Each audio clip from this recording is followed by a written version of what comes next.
Assalamualaikum warahmatullahi wabarakatuh. A'udzu billahi bismillah walhamdulillah wassalatu wassalamu ala Rasulillah Muhammad ibn Abdullah man la nabiyya wa la rasula ba'da. Allahumma salli ala sayyidina Muhammad wa ala ali sayyidina Muhammad. Sobat UNH dimanapun anda berada, insyaallah selalu dalam rahmat Allah subhanahu wa ta'ala. Kehidupan di dunia ini tak ada satupun yang dapat menjamin sampai kapan dan bagaimana kita ke depannya. Seluruh kita tidak ada satupun yang menjamin kecuali Allah subhanahu wa ta'ala.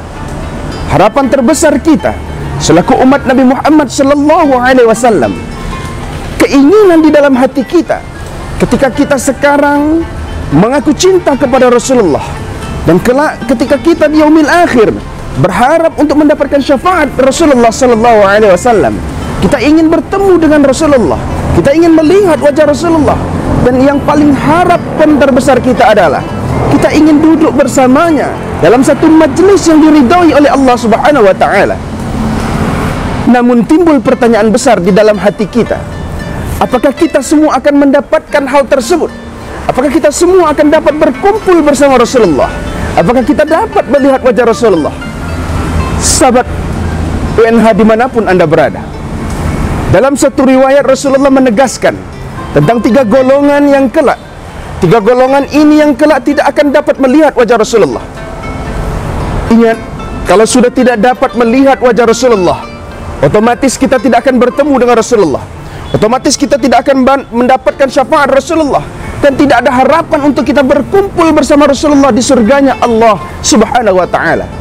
Maka riwayat tersebut, a'udzubillahi minasyaitonir rajim, bismillahirrahmanirrahim, la yara wajhi thalathatun. Tiga golongan kata Rasulullah yang kelak tidak akan dapat melihat wajah Rasulullah. Golongan yang pertama adalah anfusul aquli walidai, orang-orang yang durhaka dengan orang tuanya. Tidak peduli solatnya sebanyak apapun yang ia dirikan, puasanya sebanyak apapun yang ia laksanakan, zakatnya yang sebanyak apapun ia tunaikan, hajinya sebanyak apapun yang ia kerjakan. Ketika dia durhaka dengan orang tuanya, maka kata Rasulullah tidak akan dapat melihat wajah Rasulullah. Seluruh amal ibadahnya mardud, la tuqbal, ditolak oleh Allah, bahkan tidak diterima sama sekali. Sobat UNH dimanapun anda berada, begitu pentingnya berbakti kepada berbakti kepada orang tua. Banyak kita mengejar ridho Allah yang jauh dari sana. Banyak kita mencari surga yang jauh di luar sana. Namun surga yang ada di pelupuk mata kita, surga yang ada di depan kita, surga yang selalu ada di dekat kita, kita lupakan, bahkan kita biarkan. Kita durhaka dengan orang tua kita, maka balasannya adalah tidak akan dapat melihat wajah Rasulullah, dan api nerakalah balasannya. Allah sangat cinta kepada kita. Allah sangat cinta kepada hamba-hambanya. Allah menganjurkan kita untuk berbakti kepada orang tua. Sampai-sampai dikatakan ridallah fi ridal walidain wa sukhtullah fi sukhtil walidain.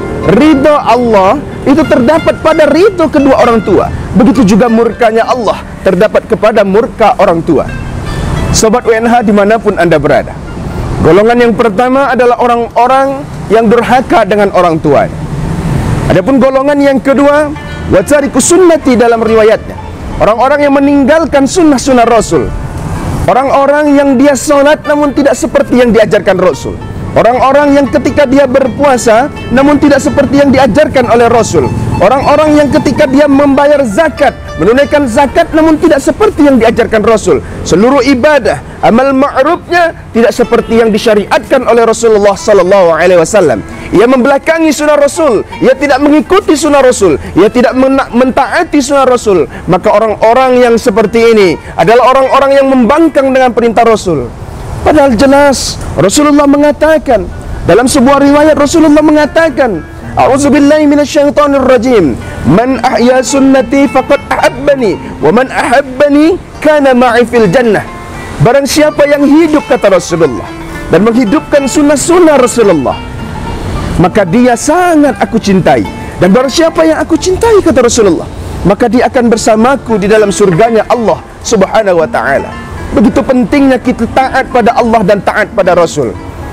Sobat UNH dimanapun anda berada, golongan yang ketiga adalah golongan orang-orang yang wa man lam yusalli alayya idza dzukirtu baina yaday. Orang-orang yang ketika disebutkan nama Nabi Muhammad, ketika terdengar di telinganya nama Rasulullah sallallahu alaihi wasallam, lam yusalli alayya, maka dia tidak mau berselawat kepada Rasul. Terkadang hal ini kita anggap enteng, terkadang kita masa bodoh dengan hal ini, padahal jelas ganjarannya adalah orang-orang yang tidak mau berselawat kepada Rasulullah ketika mendengar namanya, ketika mendengar nama Nabi Muhammad disebutkan, maka kata Rasulullah tidak akan pernah melihat wajah Rasulullah sampai kapanpun. Dia sibuk dengan dunianya, sibuk dengan gadgetnya, sibuk dengan kerjaannya, sibuk dengan kehidupan yang tidak akan menolongnya di yaumil akhir. Padahal ketika nama Nabi Muhammad disebutkan, apalah salahnya kita mengucapkan Allahumma salli ala Sayyidina Muhammad? Tak sanggup kita mengucapkan Allahumma salli ala Sayyidina Muhammad, cukup dengan sallu alaihi sallim alaih. Apa salahnya? Namun hatinya tak bergeming sedikit pun, lidahnya tidak mau mengucapkan sedikit pun, berat hatinya untuk bersolawat kepada Rasulullah. Mudah-mudahan sobat UNH semua, termasuk golongan orang-orang yang taat kepada Allah, berbakti kepada kedua orang tua, mengikuti sunnah-sunnah Rasulullah, dan hati kita selalu terpaut kepada Rasulullah. Lidah ini selalu ingin mengucapkan solawat kepada Rasulullah sallallahu alaihi wasallam, dan mudah-mudahan kita kembali dikumpulkan Allah dalam satu majlis yang penuh dengan keridhaan dan keberkahan, yaitu di dalam surganya Allah subhanahu wa ta'ala, di dalam surganya Allah subhanahu wa ta'ala, di dalam ridhonya Allah subhanahu wa ta'ala bersama Rasulullah sallallahu alaihi wasallam. Mudah-mudahan apa yang kita kerjakan pada hari ini, puasa kita merupakan puasa yang diridhoi oleh Allah subhanahu wa ta'ala. Mudah-mudahan puasa yang kita kerjakan terhindar daripada segala yang merusak amal ibadah puasa. Dan mudah-mudahan puasa kita menjadi puasa orang-orang yang dirindukan oleh surganya Allah subhanahu wa ta'ala. Sobat UNH dimanapun anda berada, mudah-mudahan bermanfaat bagi kita semua. Selamat berbuka puasa. Mudah-mudahan kita selalu istiqamah di jalan Allah. Ma'assalam. Wassalamualaikum warahmatullahi wabarakatuh.